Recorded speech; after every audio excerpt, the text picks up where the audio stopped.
안녕하세요. 워런 버핏처럼 매일 신문을 박전무와 함께 읽으면서 투자의 고수가 됩시다. 웜의 신박 오늘 4월 24일 수요일 순서입니다. 며칠 전에는 이자가 그때는 4월 22일이었었군요. 이자가 4개 들어가는 날이었는데 오늘은 이자가 3개, 사자가 4개, 사자가 3개 요렇게 들어가는 날이네요. 자, 어제 댓글을 읽다가 엘리자베스 님이 이렇게 댓글을 남겨주셨는데요. 나이가 들면서 오랫도록 사는 게 반갑지가 않습니다. 60평생 착하게 살면서 아들들 나름 잘 키우고 이젠 편하게 살고 싶은데 세상이 좋게 돌아가지 않아요. 라고 하셨습니다.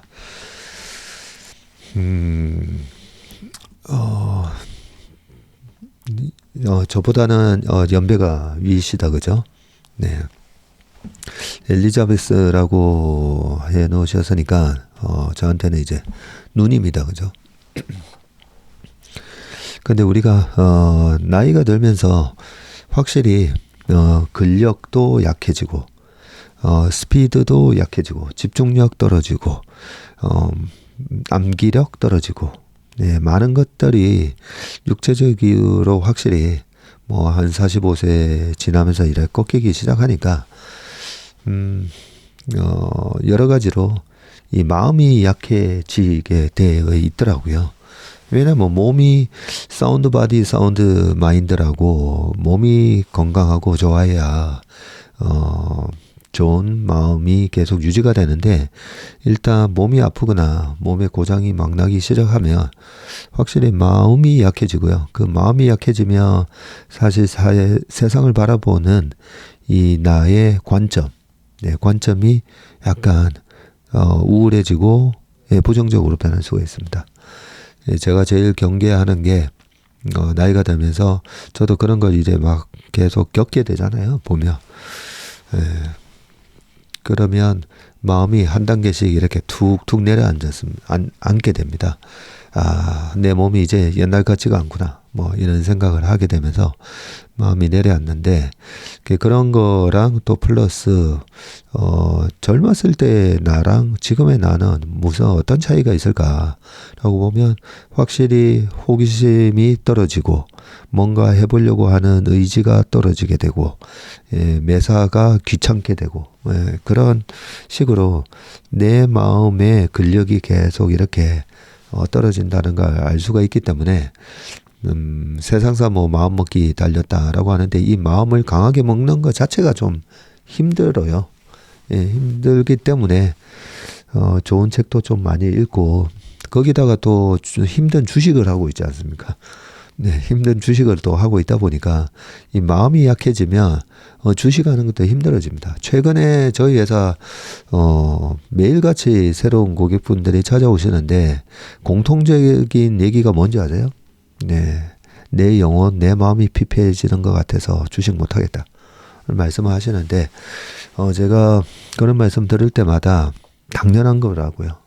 어려운 주식이 정말 종합예술이잖아요. 보면 공부도 많이 해야 되고 마음 관리도 해야 되고 심리, 대중심리, 나의 심리, 지피지기 해야 되고 그리고 내 자기 관리 해야 되고 어제는 우리나라 그 배상문 선수랑 유명한 그 선수들을 좀 키워내신 프로골퍼님을 또 만났었는데 그 형님도 말씀을 하시지만 제가 골프도 보면 필드 매니지먼트라고 저는 옛날부터 생각했다고 보면 펀드 매니저하고 굉장히 비슷합니다. 왜냐하면 수익 관리 그리고 위험 관리 그리고 모든 운동이 마찬가지지만 내 마음이 무너질 때가 있잖아요. 그러면서 과거 김대섭 선수라고 우리나라의 그때 탑3 안에 드는 골프 선수였는데 미셸 위랑 같이 한번 라운드를 하고 남자 경기에 미셸 위가 그때 참가를 했었었죠. 근데 그 김대서 선수도 체구는 그렇게 크지는 않지만 당시 굉장히 그 드라이브 거리도 멀리 나가고 잘했거든요. 근데 뭐 때문인지 그 미셸 루이랑 라운드 하고 나서 4년 슬럼프에 빠졌었어요. 4년, 5년. 그렇고 예전에 김미경 선수였나요? 김희경 선수였던 것 같기도 한데 이 1.5m 이 퍼터 놓치고 나서 또 한 거의 4, 5년 이상 슬럼프도 빠지기도 했잖아요. 그게 뭐라고? 예, 근데 그 선수한테는 엄청난 트라우마가 되는 거죠. 뭔가 하나에 심리적으로. 그래서 주식도 이 마음 관리도 해야 되고요. 참 어려운 그 투자라는 게 참 어려운 일입니다. 근데 혼자서 열심히 워낙 이제 유튜브나 이런 데서 쉽게 돈 벌 수 있는 것처럼 많이 얘기하다 보니까 내가 그동안에 모아놓은 노동을 통해서 모아둔 돈으로 주식을 하면 쉽게 돈 벌 수 있을 거다라는 그 내 마음가짐이 저는 잘못됐다고 생각하거든요. 왜냐하면 쉽게 절대 돈 못 버니까요. 그렇게 쉽게 돈 벌 수 있으면 모두가 주식 투자하지 뭐하러 일하러 다니겠습니까? 한 달에 우리가 300만 원, 400만 원, 500만 원 벌기 위해서는 참 열심히 해야 되잖아요. 그렇게 열심히 해야 되는데 주식으로 쉽게? 네, 절대 아닙니다. 최근에 또 무슨 유명 유튜버 중에 무슨 트레이딩 시스템을 이용을 하면 제가 쭉 읽다 보니까 월 5에서 10% 벌 수 있다? 에이, 그거는 거짓말이죠. 네. 월 5에서 10. 그 연봉리로 레버리지를 잘 써서 지나고 보니까 좀 큰 수익.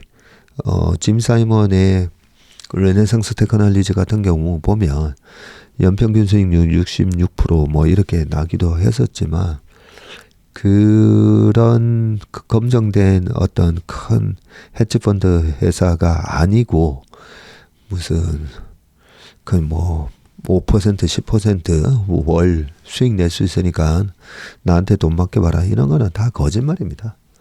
네.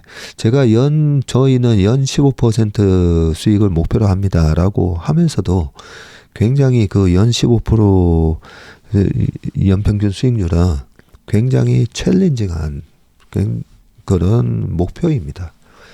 예, 그러기 위해서 새벽부터 와서 밤늦게까지 저희 직원들이 그렇게 똘똘 뭉쳐가지고 그렇게 하면서 목표로 하는 게 연 15%거든요. 그래서 제가 좀 걱정이 돼서 좀 길게 말씀을 드렸었는데 마음이 약해지는 거 마음 관리 우리가 잘 해야 되고요. 그리고 여기 60평생 착하게 살면서 아들들 나름 잘 키우셨다고 했잖아요. 근데 세상이 좋게 돌아가지 않는다. 세상을 바라보는 나의 이 퍼셉션, 네, 내가 어떻게 그걸 받아들이는가 인 부분인데 저도 저희 부모님 이제 80 다 어머니 올해 80 되시고 아버지도 84시기 때문에 부모님들이 나이가 드시면서 특히 저희 아버지 같은 경우에 보면 계속 이 나이가 드시면서 좀 세상의 부정적인 면에 대한 얘기를 많이 하시거든요. 근데 우리가 지나고 보면 제가 제일 좋아하는 얘기 중에 하나가 존 템플턴 경의 그런 얘기입니다. 비관적일 때 주식을 사고 모두가 막 낙관하고 이럴 때는 오히려 주식을 줄여야 되고 하면서 나는 세상에서 가장 비관적인 시장을 찾아다닌다. 왜냐하면 비관론이 팽배해야 주식이 싸게 거래되니까. 근데 그 비관론이 팽배할 때 주식을 사는 게 힘들거든요. 힘드는데 존 템플턴 경이 이렇게 얘기합니다. 내가 주식을 사고 나서도 항상 나는 우리 인류는 지금의 위기도 다 극복하고 더 나은 세상으로 또 발전해 나갈 것이다. 예, 그 믿음으로 산다라고 되어 있습니다. 지금 여러 가지 내가 뭘 보느냐에 따라서, 세상의 어두운 면도 보아지고, 또 제가 정치를 안 보는 이유가, 정치는 항상 네가 뭘 잘못했고 뭐 비난 일색이라고 했었잖아요. 그거 쳐다보면 참 우리나라 뭐 완전히 제가 좀 싫어했던 말 중에 하나가 헬조선 이런 거 있잖아요. 뭐 우리나라 그 외국인들이 우리나라 와 보면 깜짝 놀랍니다. 어떻게 이렇게 밤 1시, 2시에서도 이 여의도 공원 돌아다니는 게 하나도 위험하지 않잖아요. 물론 사건 사고 있습니다. 사건 사고는 있지만 시큐리티 조처 여러 가지 건강보험령 건강보험 세계 최고로 잘 돼 있죠. 여러 가지 면으로 봤을 때 우리가 50년 전, 100년 전, 200년 전, 300년 전, 500년 전 했을 때 저는 이 대한민국이 가장 이 풍요로울 때 예. 태어나서 정말 다행이다 이런 생각하거든요. 예, 이 풍요로운 세상이 깨질까 그런 걱정을 또 하실 수도 있는데 아까 말씀드렸듯이 존 템플턴 경이 얘기한 것처럼 우리는 지금 그 예전에 어려움을 다 극복했듯이 세상은 좋게 돌아가지 않는 게 아니라 더 나은 세상으로 계속 울퉁불퉁하면서 발전할 거다라고 생각하시면 좋을 것 같습니다.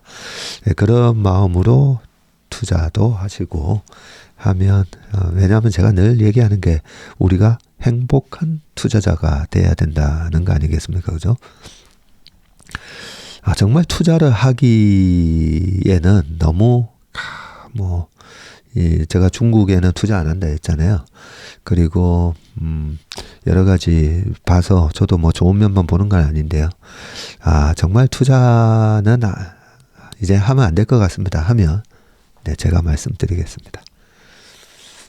그리고 하이브에 대해서 어제 또 좋은 얘기, 제가 몰랐던 얘기 또 올려주신 분들도 있고 해서 많은 도움이 됐습니다. 그리고 또 재밌는 댓글 하나가 남편이 요즘은 자기가 나보다 훨씬 더 뉴스를 정확하게 그리고 잘 알고 있어서 놀란다 라는 얘기를 올려놓으셔서 제가 기분이 좋았습니다. 네. 자, 이제 행복한 신문 읽기 시작을 해보겠습니다. 자, 이것도 우리 노후와 관련된 건데요. 400조 원 퇴직연금, 디지털 전환, 시중은행, RA 전문업체 합종연행 격전이라고 되어 있거든요. 이 RA가 뭔가 봤더니 로버트 어드바이저더라고요. 자, 올 하반기에 이 로버트 어드바이저 투자 1임 연료라고 되어 있습니다. 시중은행 전문업체와 손잡고 매수무에도 리밸런싱, 차별화 경쟁이라고 되어 있습니다. 어떻게 보면 저희 투자 1임이니까 저희 산업에 관한 얘기인데 읽어보겠습니다. 올 하반기부터 열리는 퇴직연금 로봇 어드바이저 1임을 앞두고 시중은행과 전문업체 간 합종연행이 벌어지고 있다. 4대 시중은행이 모두 전문업체와 손잡으며 차별화 경쟁이 본격화되어 있고요. KB국민은행은 최근에 퇴직연금 1임형 서비스 도입을 위한 RA 제휴업체 선정에 돌입했네요. 최대 3개 회사와 손잡을 방침인데 협력사 조건은 투자자문업 또는 투자 1임업을 인가 등록하고 저희 회사가 투자자문업 1임업 다 인가 다 받았습니다. 자, 두 번째는 로버 어드바이저 테스트베드 사무국의 퇴직연금용 알고리즘 시스템 심사 중인 회사나 기관이다. 5월 중에 우선 협상 대상자를 가린다. 저희도 이 테스트베드에다가 올리려고 지금 1차 드래프트 개발이 완료됐습니다. 예전에 한번 말씀드린 적이 있는데 자, 우리은행 역시 RA 전문업체를 선정할 방침이고, 우리은행 관계자는 퇴직연금 RA 1임 서비스 제공을 위해 업체 선정을 포함해서 여러 방식을 종합 검토 중이라고 말했고요. 앞서 하나은행은 올해 2월 파운트와 그리고 신한은행은 지난달 쿼터백, 퀀텍과 제휴해서 퇴직연금 RA 1임 서비스를 진행키로 협약을 맺었고요. KB국민은행과 우리은행이 합류하며 4대 시중은행이 모두 퇴직연금 RA 1임 시장에 뛰어든 것이다. 국내 퇴직연금 운용은 약 지금 400조 원 규모입니다. 정부는 하반기부터 샌드박스 실증 특례를 통해서 이중 일부에서 RA 투자 1임이 가능하도록 규제를 풀 계획이고요. 그동안 포트폴리오 추천이나 자문 역할만 해온 RA 서비스의 매수 매도 리밸런싱 1임이 이제 가능해지는 겁니다. 네, 저도 지금 저희 퇴직연금 삼성증권이죠. 삼성증권의 퇴직연금 자문 서비스도 하고는 있지만 실제로 이 고객이 눌러야 돼요. 예, 이런 ETF 사보세요 하고 팝업이 있다면 실제로 그걸 엑시큐션은 고객이 직접 눌러야 되는데, 이 퇴직연금 시장이 지금 1임이 안 됩니다. 일반 위탁 계좌 같은 경우에는 저희가 지금 맡아서 하고 있는 1임 계좌가 꽤 많은데요. 다이렉트로 그 고객이 가지고 있는 그 고객의 본인 계좌를 저희가 매수 매도만 하는 거거든요. 1임하고 펀드의 가장 큰 차이가 그겁니다. 사모펀드 저번에 뭐 문제 생기고 해서 이 펀드 가입에 많이들 좀 꺼려 하시거든요. 왜냐하면 펀드는 여러 사람들 모아가지고 운용을 하고 3개월마다 날라오는 운용 보고서를 보기 전에는 내 돈이 어떻게 운용되는지 모르잖아요. 근데 저희가 하는 1임은 저희가 예전에 뭐 국민연금도 하고 상학연금, 정통부, 뭐 삼성생명, 대한생명, 하나생명으로 바뀌었죠. 거의 이 기관 자금만 할 때 그 기관들도 그 기관이 만든 계좌가 있습니다. 그 계좌를 저희가 사고 팔고 매매를 하는 겁니다.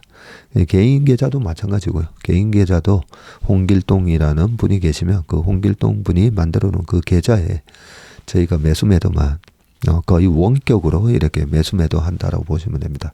그리고 그 매수 매도를 다 푸시 알람 설정을 해 놓으시면 저희가 사거나 팔 때마다 핸드폰에 푸시 알람이 또 뜨게 돼 있습니다. 그러니까 어떻게 운영하는지 훤히 다 보고 있으니까 내 돈이 어떻게 운용되고 있지, 이런 부분에 대한 걱정거리가 없어서 많이들 이용을 하시긴 한데, 그런데 퇴직연금 계좌는 지금까지 1임이 허용이 안 됐었어요. 이걸 로보 어드바이저에 한해서 1임을 허용한다고 하는데, 제가 시스템 이 트레이딩 개발을 벌써 20년 전부터 제가 많이 해봤거든요. 해봐서 사실 솔직히 좀 의심이 됩니다. 이 다른 데서 개발한 이 로보 어드바이저 1임 시스템이 얼마나 정말 유용할까. 네, 꼭 이런 거 하실 때는 근데 이 과최적화라는 게 있거든요. 옵티마이제이션을 수익을 좋게 하기 위해서, 그러니까 그 과거의 시뮬레이션을 에 대한 결과치를 만드는 건데, 결과치를 과거 거는 이미 다 알잖아요. 그래서 언제는 제외하고 언제는 또 뭐를 제외하고 하면서 과거 시뮬레이션 결과를 얼마든지 좋게 만들 수 있습니다. 그런 걸 만들어 놓고 실제로 이제 운영을 시켜보면 결과가 좀 안 좋게 나올 수가 있죠. 그런 좀 걱정거리가 있긴 한데, 이왕이면 조금 실제 결과가 어떻게 나오는지 나중에 데이터를 좀 보고 해도 될 것 같고요.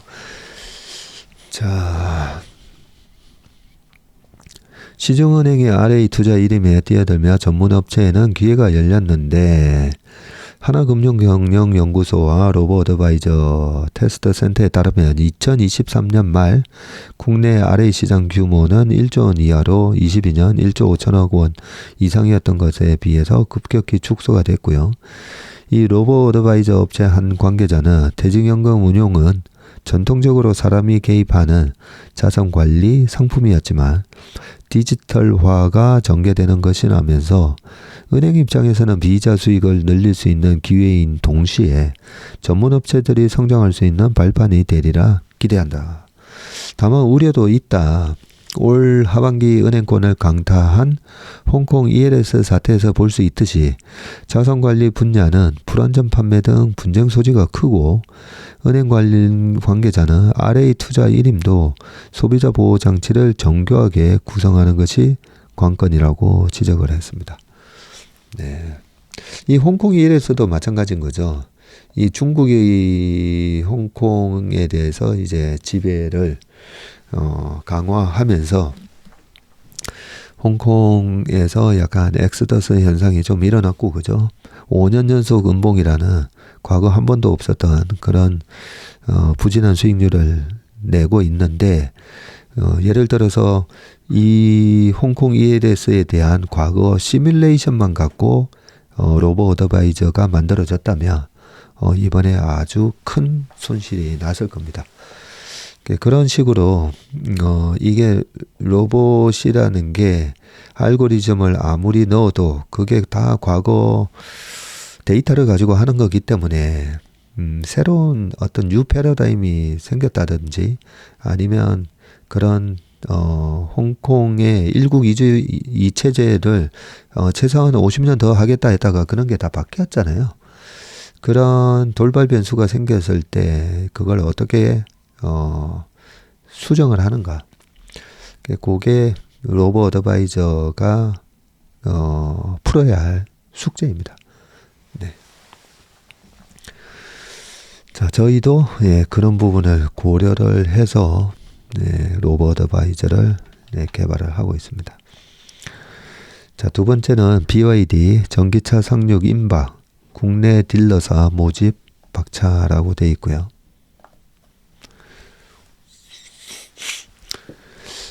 중국 1위 전기차 제조사 BYD가 3분기 국내에 전기 승용차를 출시하기 위한 준비에 박차를 가하고 있는데, BYD가 국내 대기업 수입차 딜러사를 대상으로 트랙데이를 개최하는가 하면 대형 수입차 딜러사를 대상으로 제안서도 발송한 것으로 확인된다.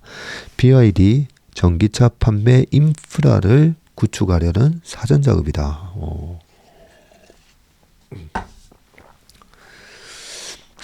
자, BYD 코리아는 트랙데이를 개최해서 국내 딜러사의 중형급 세단 스티어 그리고 SUV 돌핀 그리고 중형 SUV 아토 등 3종을 소개하고 주요 서킷에서 드라이빙 성능을 체험하도록 했다. 이름을 재밌게 지었네요. 자, 통상 제조사는 전기차 출시를 위한 정부 인증 이전에 트랙데이를 통해서 주요 이해관계자의 차량 주요 사양을 설명하고 경험하는 기회를 제공한다. 이와 별도로 BYD 코리아는 수입차 딜러사를 대상으로 제안서 발송했고요. BMW, 폭스바겐, 아우디 등 주요 수입차 딜러사를 중심으로 BYD 전기차 유통 판매를 공식 요청하는 내용을 골자로 했네요. 국내에서 수입 전기차와 하이브리드차 판매 경험이 있거나 유통 판매망을 보유한 대형 딜러사이고요. 수입차를 판매하기 위해서는 하역과 통관, 검사, 보관, 운송까지 포괄적 물류 서비스도 필요하다는 점도 고려했다는 게 후문입니다.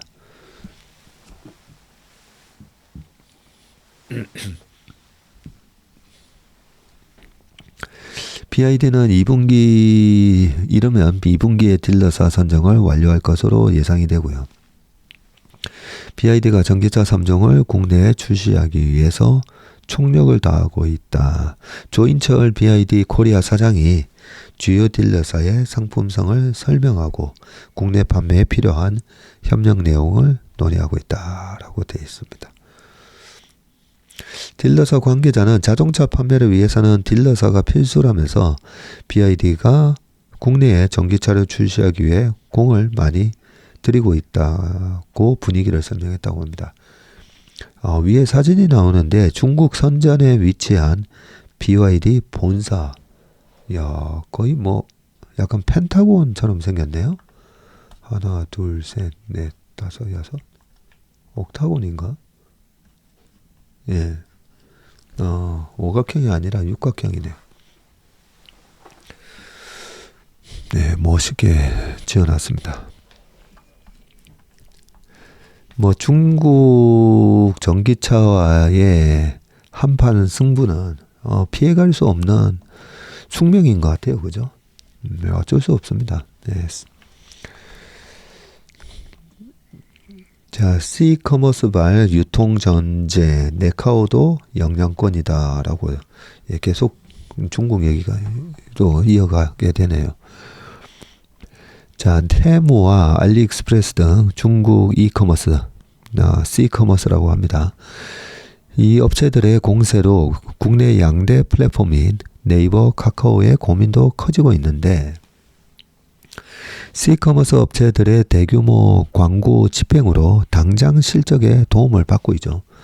요즘 네이버도 그렇고 카카오도 그렇고 테무, 알리익스프레스 광고가 계속 떠 있습니다.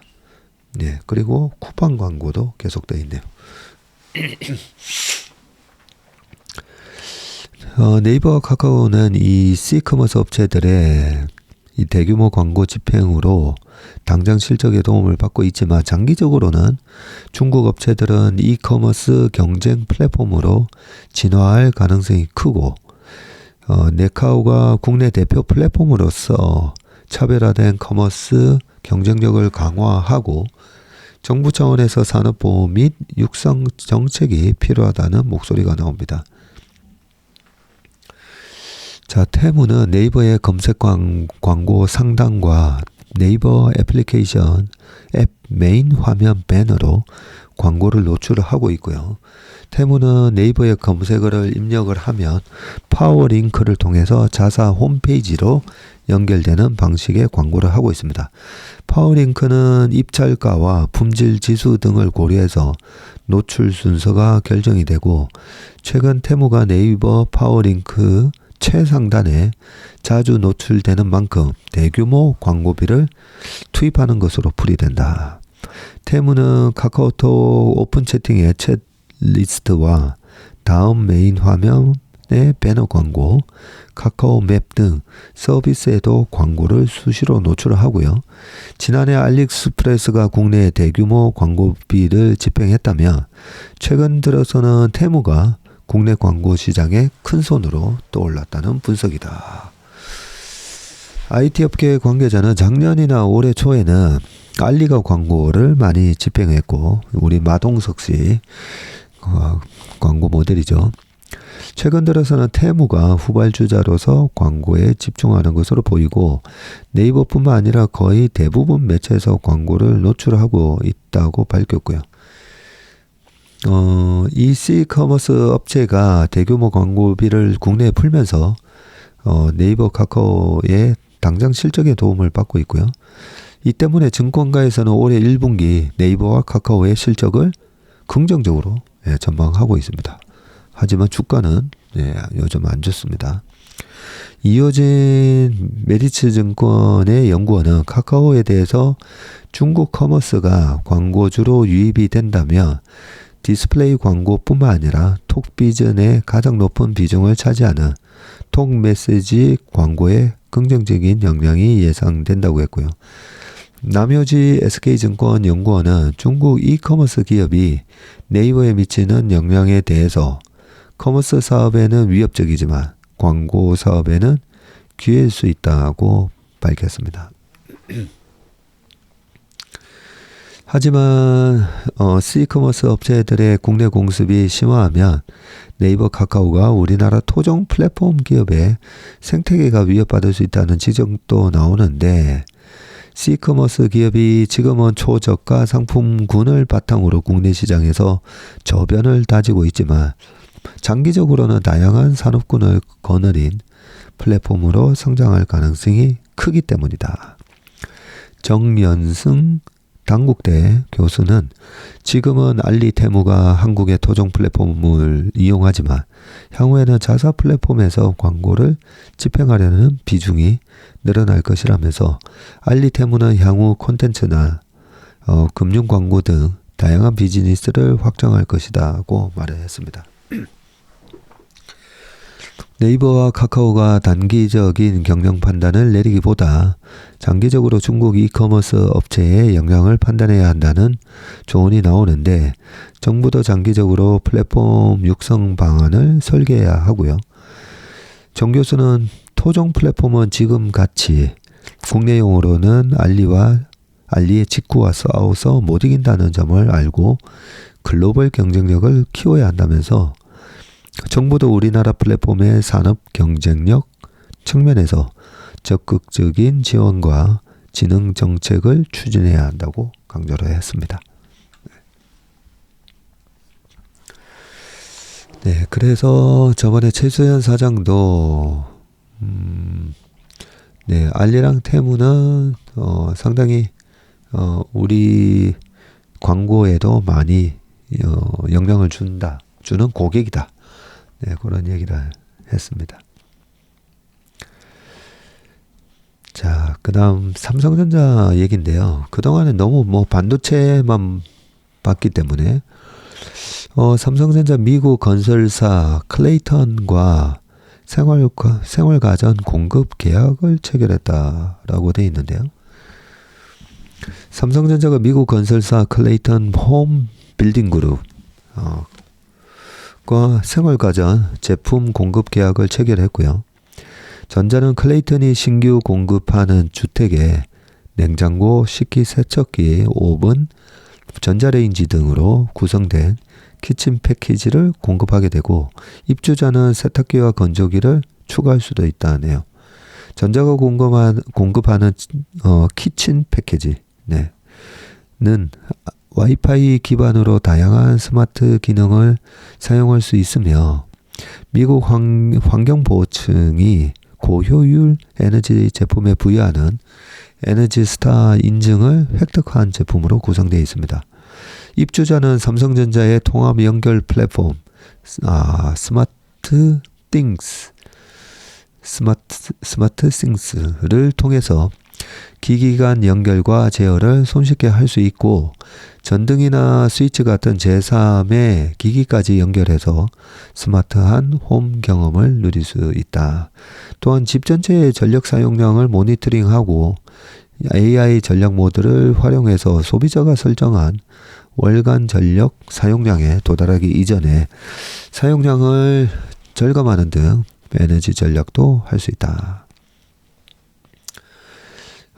클레이턴의 CEO 콜트 데이비스는, 클레이턴은 혁신과 지속 가능성, 세계 최고의 경험을 선사하는 기업과 파트너십을 맺어왔다면서, 삼성전자의 뛰어난 제품 성능과 고객 서비스, 에너지 고효율을 높이 평가해서 파트너십을 맺게 됐다고 말을 했고요. 최익수 전자 부사장은 스마트 싱스 기반의 스마트한 연결 경험과 고효율 에너지 성능을 인정받아 삼성전자 생활가전 공급 계약을 체결했다면서, 앞으로도 북미 지역의 주요 건설사와 협업을 확대해서 기업 간 거래 B2B 시장을 적극적으로 공략할 것이라고 말했네요. 한편 삼성전자는 북미의 주택이나 상업용 건물 등을 건설하는 빌더 공급 매출은 2019년 이후 연평균 성장률 30% 이상을 기록하고 있다. 그래요? 야, 북미 주택 상업용 건물 등을 건설하는 이 빌더 쪽으로 공급 매출이 19년 이후 30% 이상 CAGR이 나오군요. 자, 삼성전자 여러 가지 사업부 중에 이 가전사업부, 그죠? 크게 영업이익률이 많이 나오는 건 아닌데, 이 기사를 읽어보기 잘했다고 생각하는 게, 이 가전을 통해서 약간 스마트 홈을 만드는 거잖아요. 스마트 홈을 만들고, 여기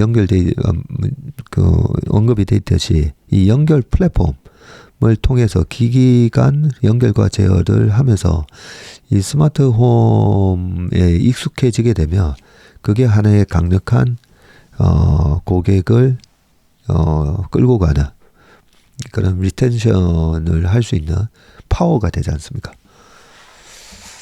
네. 가전 쪽에서도 굉장히 선전하는 것 같습니다.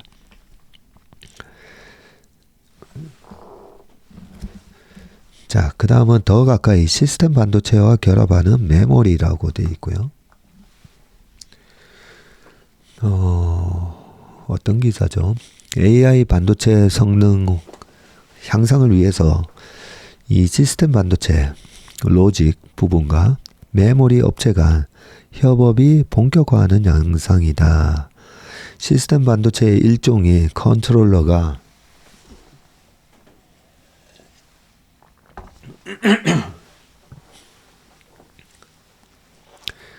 시스템 반도체의 일종인 컨트롤러가 HBM 안에 통합되는 등 성격이 다른 두 반도체를 수직으로 쌓아 직접 연결하려는 시도가 업계에서 일어나고 있고요. CPU나 이 그래픽 처리 장치 GPU 등 프로세서와 메모리 결합까지 전망이 되고 있습니다. 자, HBM이 로직을 품는다라고 되어 있는데, 하이닉스는 최근 TSMC와 협력을 해서 차세대 고대용 메모리인 HBM4를 만들기로 했고요. HBM4는 2026년 양산을 목표로 하는 메모리 반도체이네요. 특이한 것은 하이닉스가 기존 독자 제조를 벗어나서 TSMC와 협력을 택한 점이다. 그러게요. HBM3, 3E까지는 하이닉스가 독자적으로 만들었는데, 자, 이유가 나옵니다. HBM4의 시스템 반도체를 접목하기 위해서이고요. 하이닉스는 HBM 패키지 내 최하단에 탑재되는 칩인 베이스 다이에 시스템 반도체의 일종인 메모리 컨트롤러를 적용할 계획이네요. 네, 밑에 그림이 나오긴 합니다.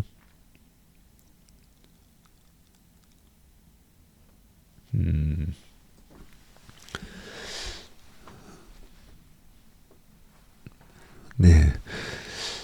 자, 이 컨트롤러는 HBM 신호와 전력을 제어하는 역할을 하고요.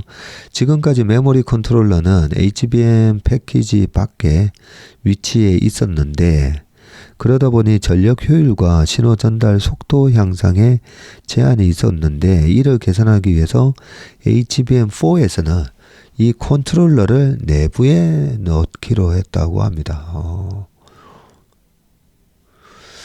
자, 기존 베이스 다이는 HBM 제조사인 SK 하이닉스가 만들었고요.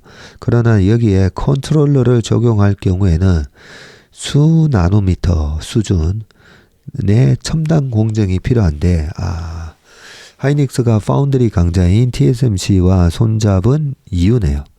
TSMC가 HBM을 제어할 컨트롤러를 만들고, 이를 다시 하이닉스 HBM4과 통합을 하게 되고요.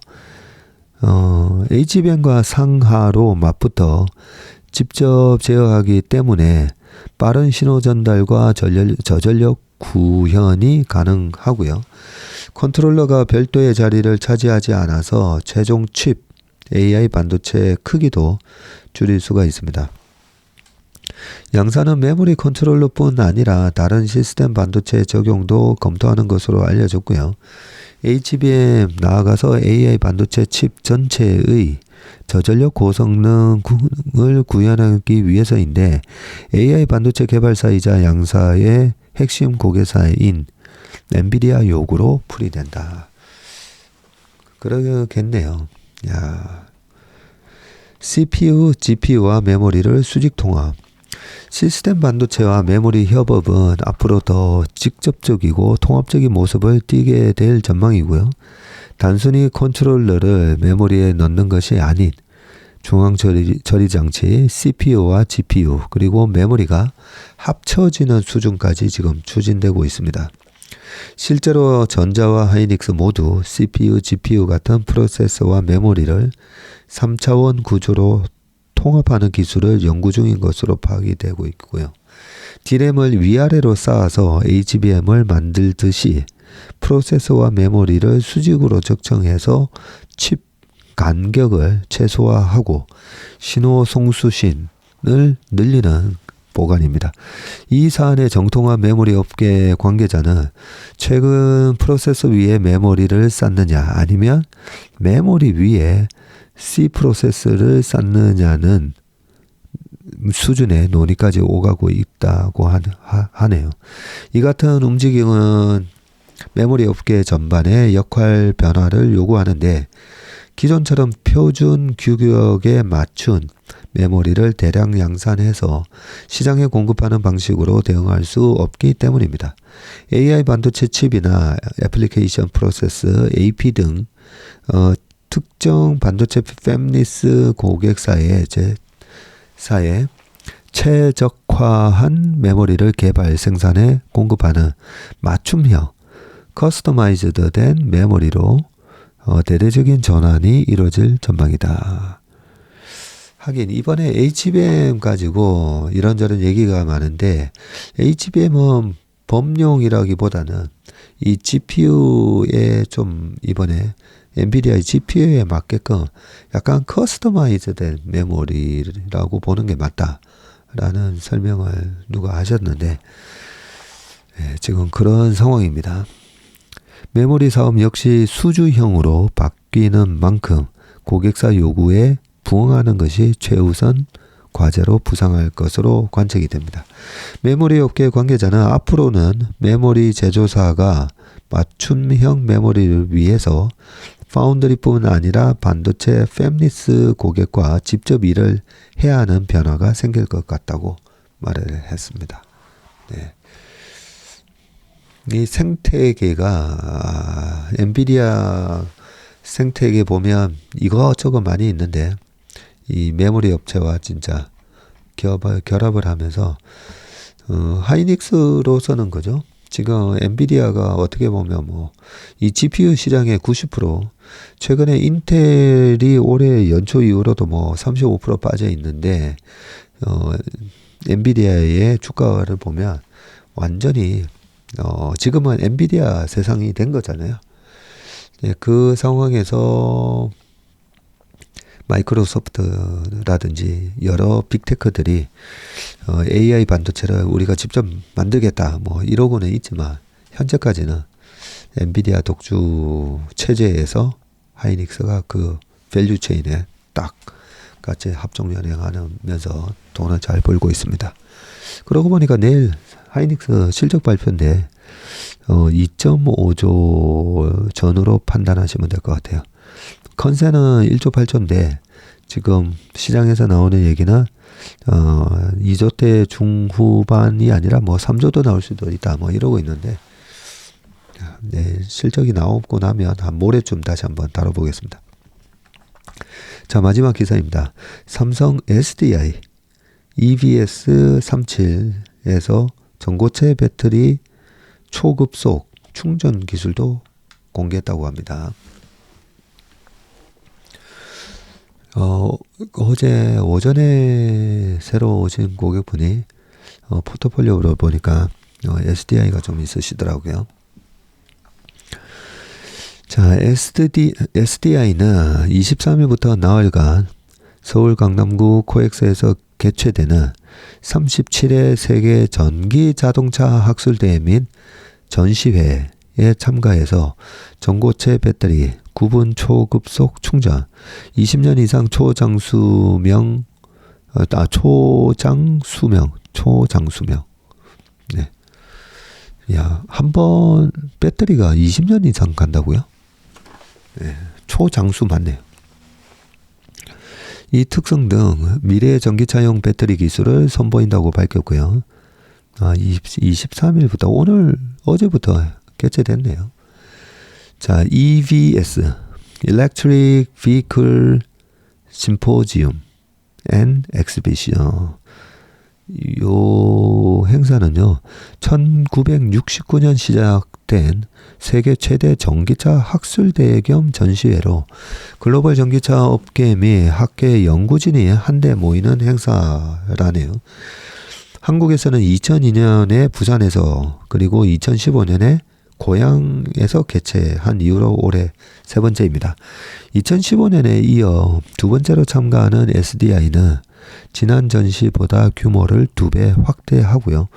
27년 양산을 목표로 하고 있는 전고체 배터리를 부스 전면에 내세워서 독자적인 무응급 기술과 업계 최고 에너지 밀도 등 특장점을 소개한다. 네, 전고체 배터리 양산은 2027년이네요. 네. 내년에도 아니고 내후년도 아니고 27년입니다. 전기차 대중화 핵심 기술로 꼽히는 초급속 충전과 초장수명 기술도 공개하는데 SDI는 9분 만에 80%까지 충전이 가능한 초급속 충전 기술을 26년 그리고 20년간 사용 가능한 초장수명 배터리 기술을 요거는 2029년이네요. 2029년 양산된다고 합니다.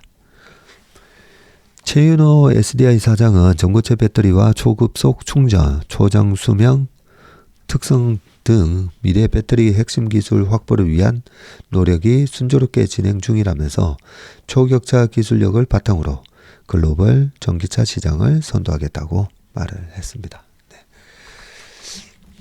SDI나 여러 종목들 예전에도 코로나 때도 오시면 제가 그래도 계좌를 보여주시면 계좌를 보면서 종목 하나하나 이렇게 상담은 하지는 않습니다.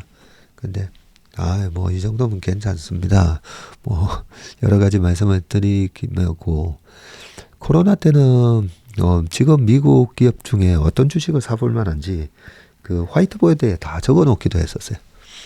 다 적어놓기도 했었는데 어떤 분이 저렇게 다 적어놓으시면 우리가 투자 일임이나 자문 맡길 거 없이 그냥 저거 보고 그냥 가서 해도 되는 거 아닙니까?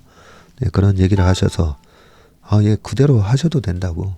예, 왜냐하면 저런 주식들이 지금 좋을 거다라고 저희는 생각하고 있기 때문에 적어놓은 거라고 말씀드리면서 그런데 파는 게 좀 어려울 겁니다. 라고 말씀을 드렸습니다. 네, 삼성전자 사는 거는 잘 사셨잖아요. 네, 잘 샀다는 게 좋은 가격에 잘 사셨다는 게 아니라 이번에 600만 주주들 보면 저 위에서 많이 잘 사셨어. 왜냐하면 항상 떨어질 때 사시다 보니까 막 올라갈 때는 안 잡히다가 떨어질 때 걸어놨더니 마구마구 체결돼서 잘 사셨고, 근데 그걸 갖다가 수익을 내고 잘 파는 게 정말 어려운 거 아니겠습니까? 그죠? 그런데 잘 사는데 파는 게 너무 어렵습니다 하면서 다들 이제 본전 되면 거의 본전에서 다 파시잖아요. 그래서 파는 것도 결국은 주식은 잘 팔아서 내 계좌에 이 현금으로 들어올 때가 그때가 실제 수익이다 하고 봐야 되기 때문에 사고 파는 거를 다 알려면 이렇게 신문 기사를 보면서 기업의 가치 변화에 우리가 익숙해져야 되고, 그리고 그 가치 변화에 맞는 지금 밸류에이션을 갖고 있는지, 아니면 너무 거품인지, 아니면 너무 싼지, 그런 걸 보면서 투자의 판단을 해야 됩니다. 그 판단하는 거에 가장 쉬운 방법은 비관론이 최고조일 때 때가 매수의 최적기고 낙관론이 최고조에 달해 있을 때가 매도의 최적기다라고 말씀하신 존 템플던 경의 격언을 잘 기억하시면 좋을 것 같습니다. 네, 오늘 웜의 신방은 여기서 마치도록 하겠습니다. 오늘 하루도 행복하고 건강한 하루 되시길 바라겠습니다. 고맙습니다.